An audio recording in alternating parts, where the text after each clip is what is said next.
இருப்பது இந்த land transport. அதாவது லேண்ட் டிரான்ஸ்போர்ட் என்று சொன்னால் சாலை மார்க்கமாக உள்ள பயணங்கள், இருசக்கர வாகனங்கள், 3 சக்கர வாகனங்கள், 4 சக்கர வாகனத்துல இன்றைக்கு நாம் சென்று கொண்டிருக்கிறோம். இந்த டிரான்ஸ்போர்ட்ல இந்த பயணங்கள்ல ஒரு பெரிய மாற்றம் ஃபியூச்சர்ல வரப்போகிறது. அதை குறித்து நாம் தியானிக்கலாம்.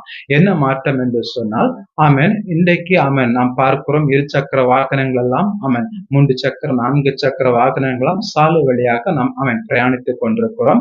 பாருங்கள், இனி வருகிற நாட்கள்ல இந்த வெஹிக்கிள் இந்த வாகனங்கள் எல்லாம் ஆகாயத்தில் அதாவது இன்றைக்கு விமானம் பறக்கிறது மாதிரி அனைத்து வாகனங்களும் ஆகாயத்தில் பறந்து செல்லும். பாருங்க, அதாவது சாலை மார்க்கமாக உள்ள பயணங்கள் குறைக்கப்பட்டு அனைத்தும் ஆகாய மார்க்கமாக, அதாவது ஏர் டிரான்ஸ்போர்ட். இன்றைக்கு